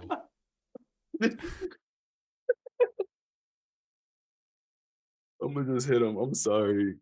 No, it's great. It's great. I'm the one putting you in this. This guy. I'm That's very a invested 34 in out this. of 45, baby. Let's get it. Hey. Oh, I had jacks, but it's fine. I'll just hit him. Whatever. You rolled fisticuffs, right? Or was it melee? I'm Melee is for like an object. Fisticuffs is a punch. Oh no, fisticuffs. It's the same thing. So 34 out of 45. So you get a jack. Do you want to put that towards damage? Fisticuffs damage is 1 plus your damage bonus, which should be in the bottom right of your first page. Bottom right. damage bonus is 1, and the what is 1? Yeah, I'm gonna just punch him with 2. So take that. All right, how much damage was it? I have my damage bonus is 1, and if it's 1 plus 1 plus jack. 1, and then you spend the jack for a third. No. The jack is the second one. I'm sorry. Okay, so you start with 1 plus your damage bonus, and then you can spend the jack on top of that for another. Yeah, let's hit him for 3. Hit him up. Let's stack him. All right, we're gonna do a quick brawl here, guys. Yeah, I'm not gonna let him get up though, because actually I'm gonna be like, so I hit him. What happens after I hit him? We're gonna do pseudo initiative here. So you're gonna get your action, he's gonna get his action. You punch him, it's not enough to take him down in one swing though. That's fine. So he's gonna try and punch you right back. All right.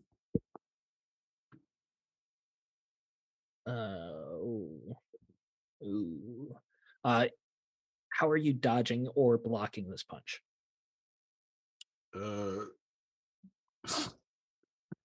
He just wildly swings. Are you going to dodge or block? Is what I'm asking. He failed. He failed. Okay, I'm gonna block.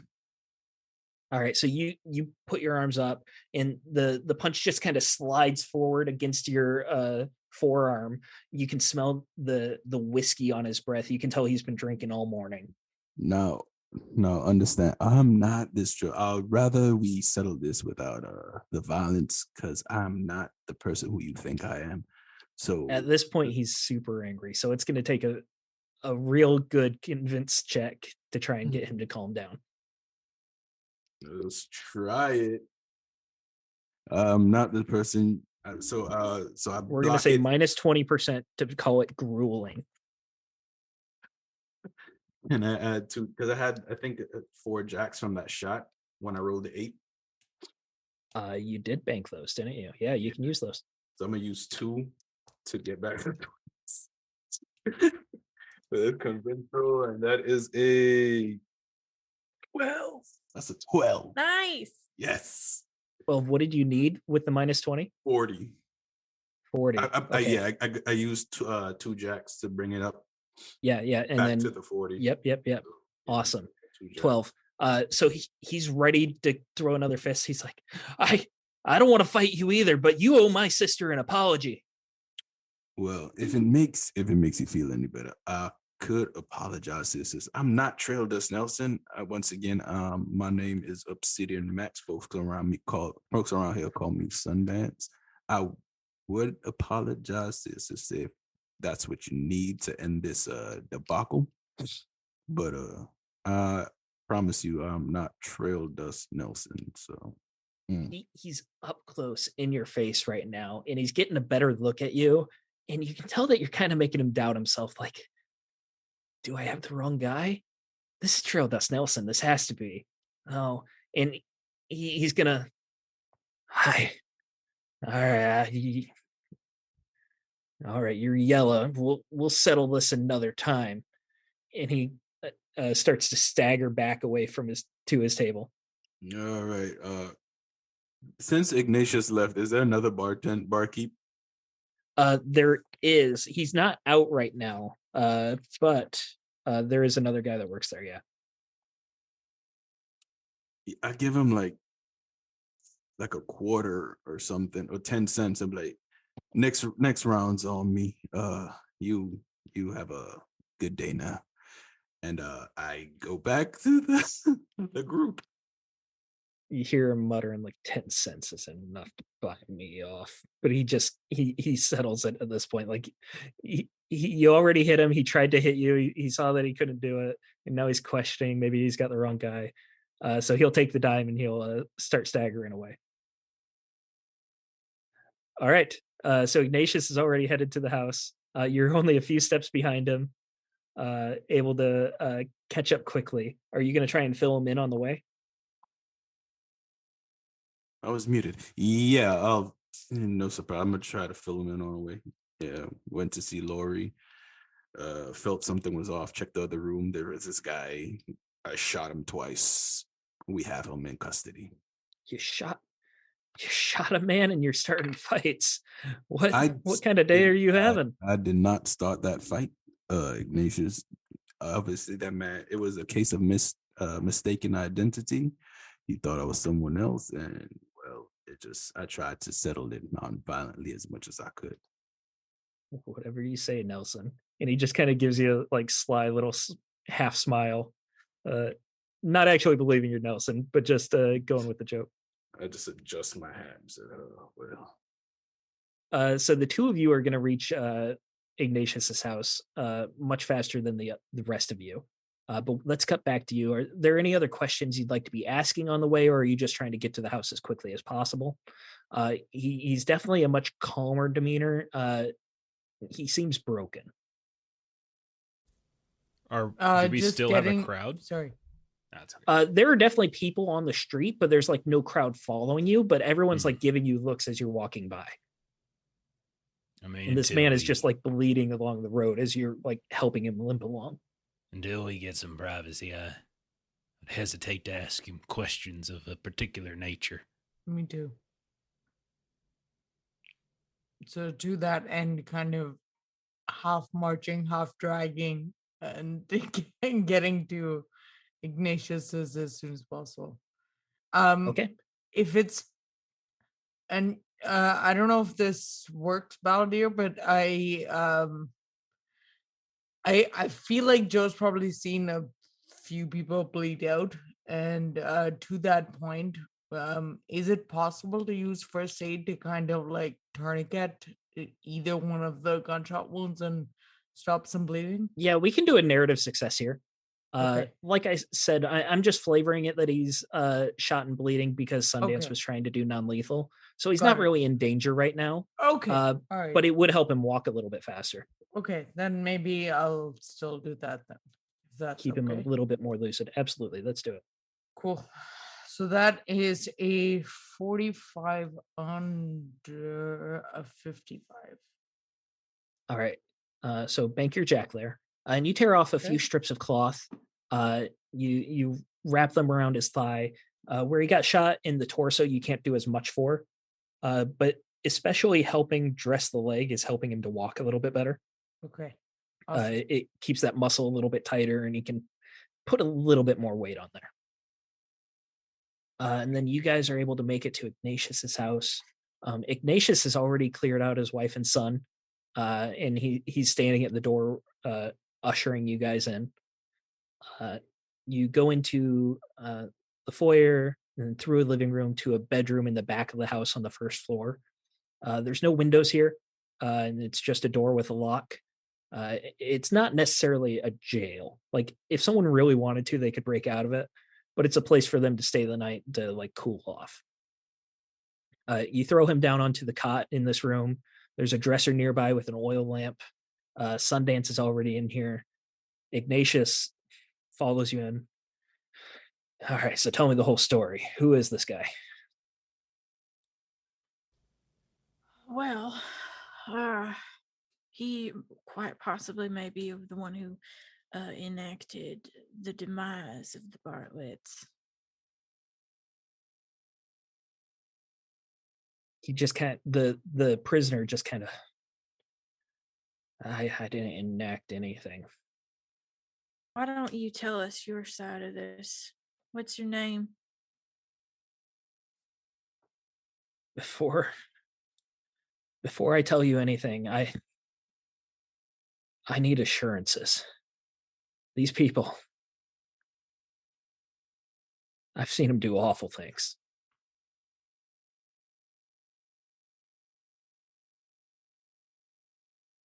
Yeah, we already said we'd do it. All right. My name's Elijah Lundy.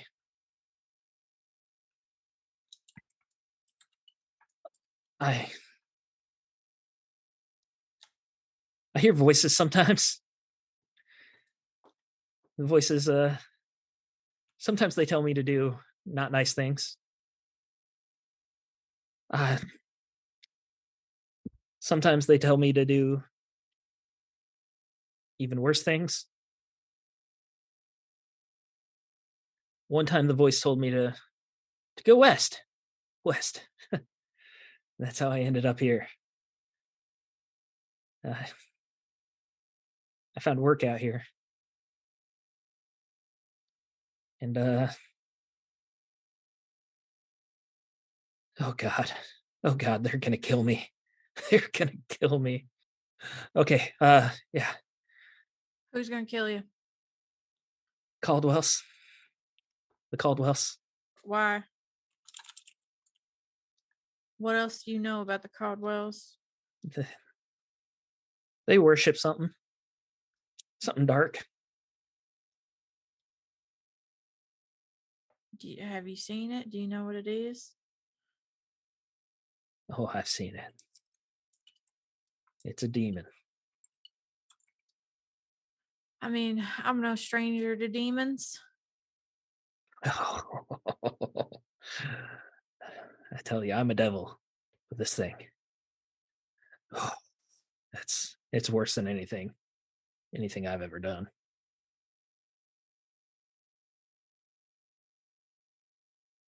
So, what did this devil and the Caldwells have to do with the Bartletts? Oh, it's just this is gonna sound so simple.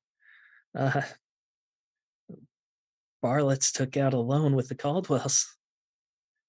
They couldn't pay it back. Caldwell's got a lien on the land, and if the Bartletts go missing or dead, Caldwell's get the land.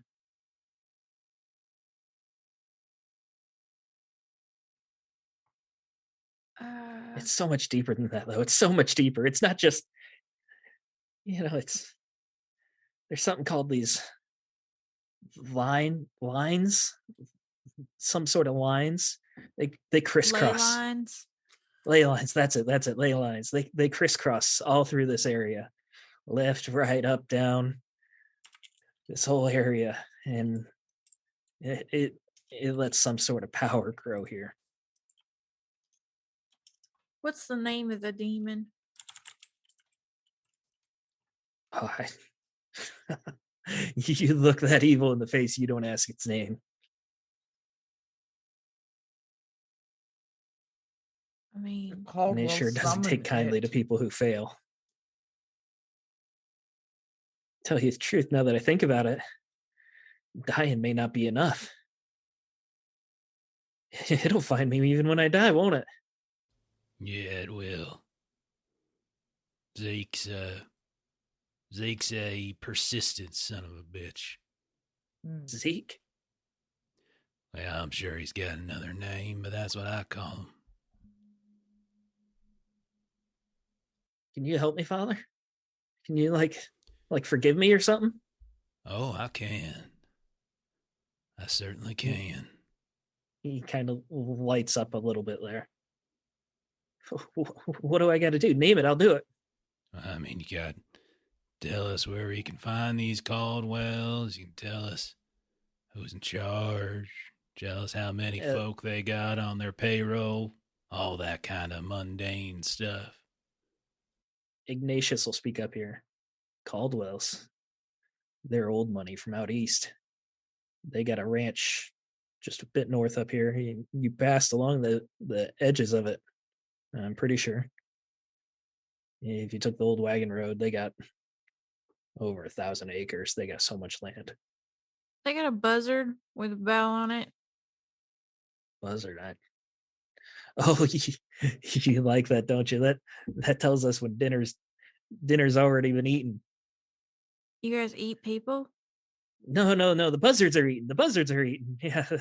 No. The buzzards, they just clean the corpses.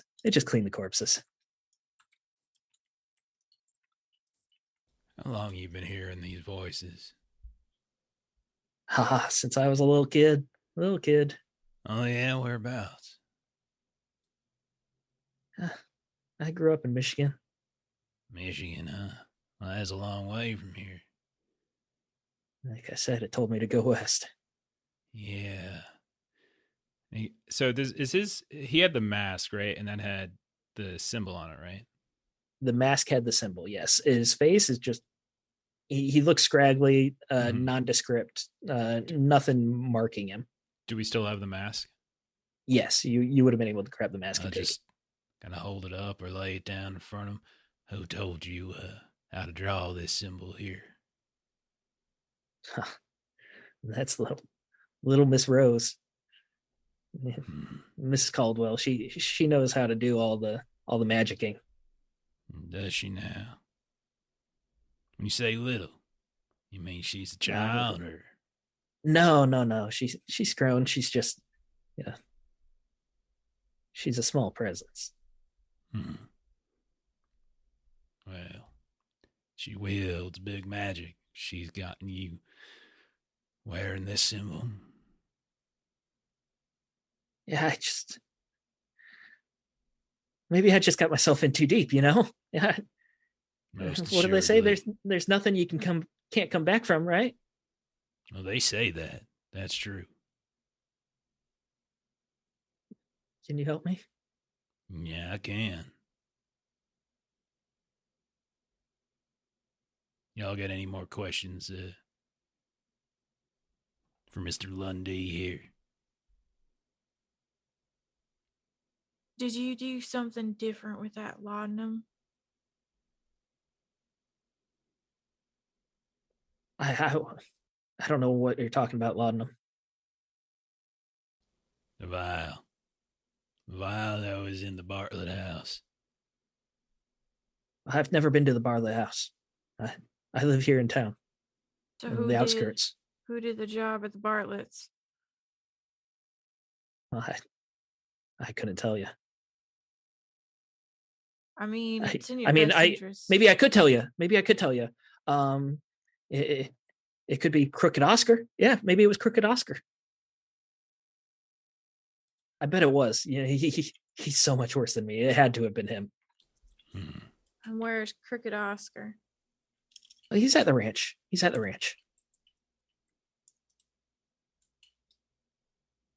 Who see, else I'm is helping at you. the I'm helping ranch? you. Oh, there's a whole bunch of them. You know, there's Roscoe, there's Bob, there's Marvin. You know, Sarah, she's real nice. Esther, she's not as nice.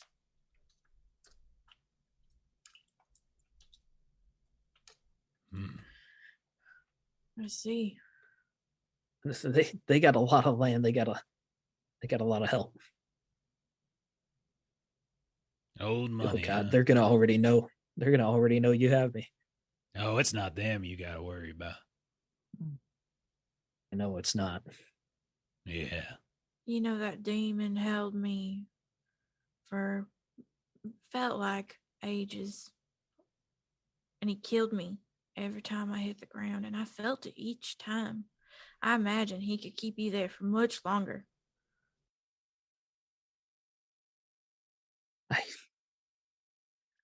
Oh God, preacher, you gotta help me. I told you I'm going to. Don't worry. Let's do it. Have What some faith. do I gotta pray?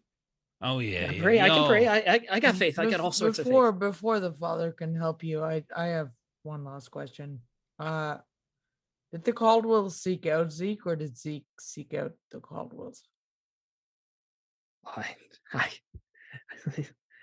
don't know that. I mean, I don't even know who Zeke is. I mean, no, I'm sure I do know. Yeah, the Zeke definitely sought them out. Had to have been 100%. Yeah, that's the 100%. Yep, it's Zeke. It's all Zeke. You're too desperate. I don't believe you. No, I'm not. I'm Well, not. If you want to be forgiven, you need to tell the truth. You know that's how this works. I wouldn't lie to you.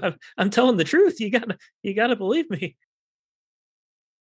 I'm not the we one be- that's gonna be killed by a demon and we do it. believe And you. and she turns and kind of gives a very non-committal shrug.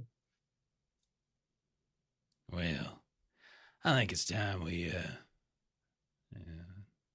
teach him a few verses, I think. You know, protect him and such from the powers of the darkness.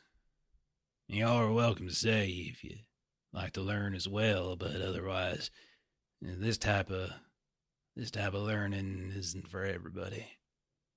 Shana, could you do me a favor? Could you could you fetch my things from the Of course. from the wagon? You know which boxes to take. Mhm. I'll be right back. And we're going to pan out from there as the majority of the group leaves this room. Purdy's standing over Elijah on the bed here, and the door shuts, and that is the end of our first arc. We are ending right there. Nice. Awesome. There's so Awesome. much shit. Yeah, it was awesome. That was so good. Holy shit. Anyone know who Cheryl Dust Nelson is? Hey, who is this guy? No, and I am Who's this guy? desperate to find out. Who is this? Sundance, do you want to explain that? Why I'm giving you so much trouble about that? Oh, yeah, it's one one of the peculiarities I've chosen was mistaken identity. So Love it. Amazing. I have the bounty So- version of that Among the Willows, Yeah, which is yeah. why I was all like, I don't want to go to the town hall meeting. So another one Sundance that's has fun. partner in every saloon, so there's always someone who knows him somewhere. And then he's got mistaken Amazing. identity, so there's always someone who That's thinks a he's great Cheryl That's Dust combo. Nelson. delightful. Oh, man. That's funny. It's a good combo. Yeah. All right, guys. Thank you so much. We ended this arc a little bit early, but we ended on such a good point that I think it's going to work out really well. We're taking a 2-week break, and we're going to shuffle things around a little bit. We'll be coming back with some new faces, with an old face, Purdy. Jeff is getting old. We will be off on the 18th and the 25th, but we will be back on the 1st for arc 2 of The Good, the Mad, and the Unholy. Thank you so much for sticking with us. Maitreyi, what do you got going on? Well, thanks so much for having me. First of all, this was so great. It's been so much Thank fun. you. It's been great having this you. This is awesome. Thank you. Apart from inviting myself to games that people are too polite to say no to, I make content on YouTube about multi-system or system agnostic, whatever you want to call it, tabletop content. I release videos on Wednesdays, so like 4 hours from now, this week's video is going on. And in honor of Mental Health Awareness Week, which is this week, I'll be releasing a series about mindfulness in gaming. So if that awesome. sounds That's great. interesting, you should check it out. What's your YouTube channel? My 3 plays games. Thank you. One of us should say it.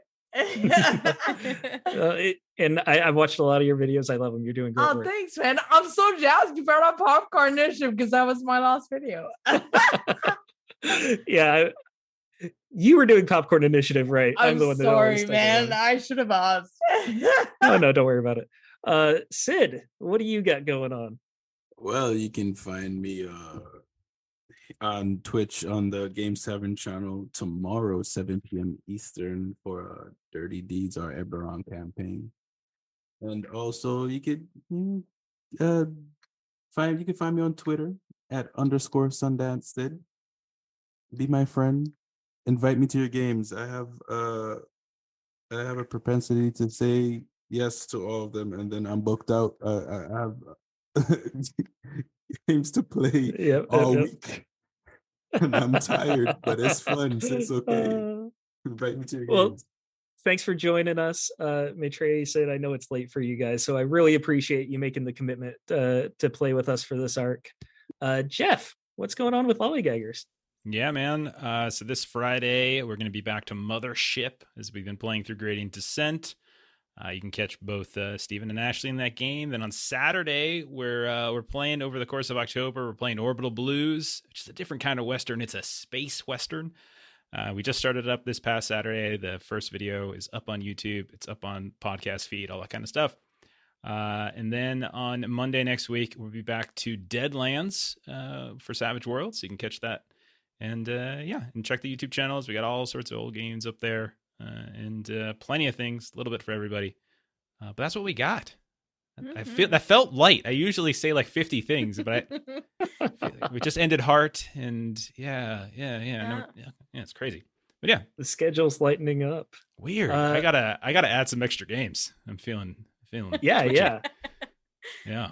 Well, we got Maitreya and Sid here ready to keep saying yes and be more tired, right? Hell That's yes. good to know. Of course. Be careful what you wish for. Nope. I'm real good at ignoring consequences. Oh goodness. Well, all right, Steven, thank you for the first arc. It's been awesome, man. I'm gonna go ahead and start up a raid for ttrpg Theater. Looks like they're playing some space game. I can't figure out exactly what it is, but follow that raid. Thanks for everyone who hung out tonight. Other Doc, thank you for the raid on our channel. We'll catch you next time. Come out Friday, watch Mothership. Bye-bye. Bye.